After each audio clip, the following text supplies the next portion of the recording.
আমাদের যে স্বাস্থ্য কেন্দ্র আছে সেটার অবস্থা খুবই, মেডিকেল সেন্টারটা ভঙ্গুর অবস্থা ছিল, সেটার অনেক ডেভেলপমেন্ট ইতিমধ্যে হয়েছে, আরো অনেক কাজ করতে হবে, আমরা কাজগুলো করার জন্য কাজ করছি।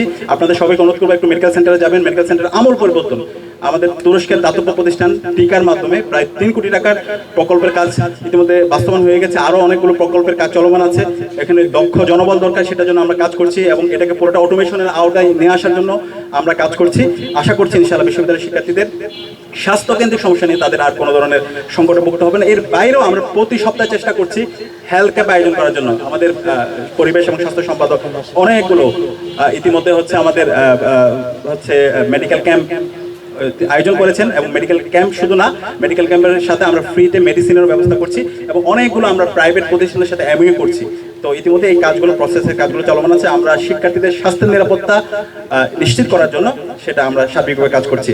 একই সাথে আমাদের বিশ্ববিদ্যালয়ের যেই ধর্মীয় স্থাপনাগুলো আছে, আমরা বলেছিলাম বিশ্ববিদ্যালয় হচ্ছে একটা মাল্টিকালচারাল ইনস্টিটিউট, এখানে সকল ধর্ম, সকল বর্ণ, সকল জাতি গোষ্ঠী সবাই আমরা একসাথে মিলে আমরা কাজ করবো এবং সবার অধিকার আমরা নিশ্চিত করব। তো আমাদের বিশ্ববিদ্যালয়ে যে মসজিদটি আছে, কেন্দ্রীয় মসজিদ, 65 বছর জুড়ে এই মসজিদে কোনো সংস্কার হয় না। এটা ভাবা যায় ঢাকা বিশ্ববিদ্যালয়ে একটা মসজিদ লাগবে না? আচ্ছা, তো 65 বছর ধরে একটা মসজিদের সংস্কার কাজ হয়নি। তো আমরা চেষ্টা করেছিলাম এর আগে হচ্ছে জুলাই বিপ্লব পরবর্তী আমরা চেষ্টা করছিলাম বিভিন্ন ডোনার যারা আছে তাদের সাথে কথা বলার জন্য, তাদের সাথে কথা বলার জন্য এবং বিশ্ববিদ্যালয় প্রশাসনের সাথে কথা বলার জন্য এবং আন্তর্জাতিক যারা ডোনার আছে মসজিদ নিয়ে কাজ করতে চায় তাদের সাথে কথা বলার জন্য। তো আমাদের প্ল্যান হচ্ছে আপৎকালীন এই মসজিদকে সংস্কার করা এবং এই দীর্ঘমেয়াদী পরিকল্পনা হচ্ছে এই মসজিদটাকে একটা কালচারাল সেন্টারে রূপান্তর করা।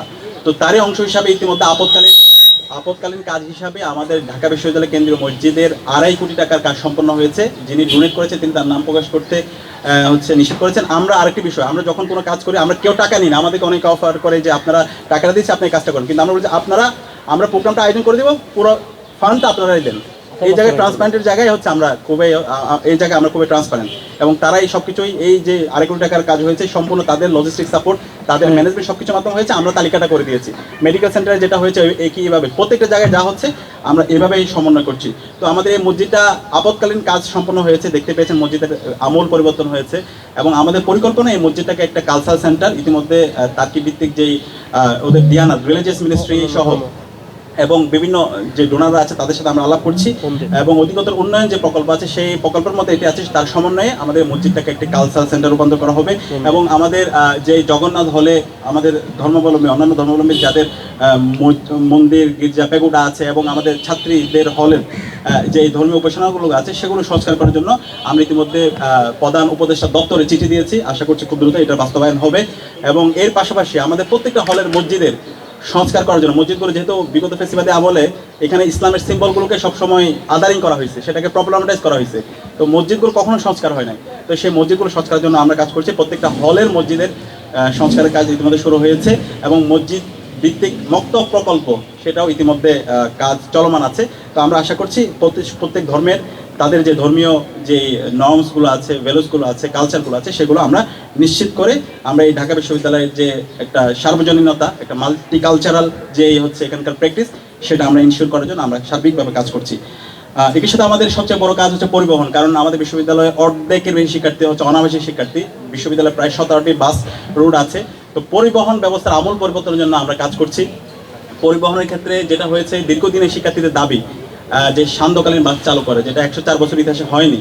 তো আমরা আসার পরে বিশ্ববিদ্যালয় প্রশাসনকে বলেছি, বিশ্ববিদ্যালয় প্রশাসনের কাছে যে গেলে যেটা বলা হয় ফান্ড ঘাটতি, বাজেট নাই, কিন্তু আমরা বসেছিলাম না। আমরা তখন যতগুলো পসিবল ওয়ে আছে সবগুলো দিয়ে আমরা চেষ্টা করেছি।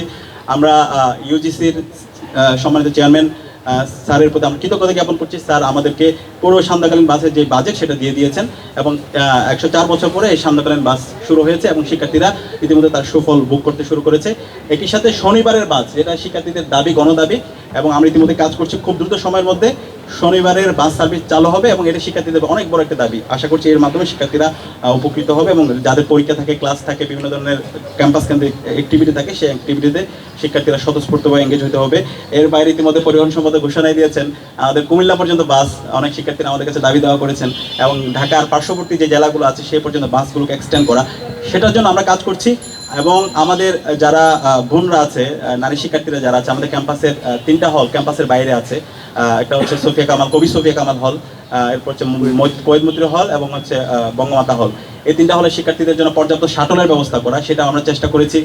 আরও শাটল দরকার, সেটা আমরা আয়োজন করব এবং তাদের জন্য আমরা আধুনিক ডাবল ডেকার বাসে নিয়ে আসতেছি। ইতিমধ্যে বাস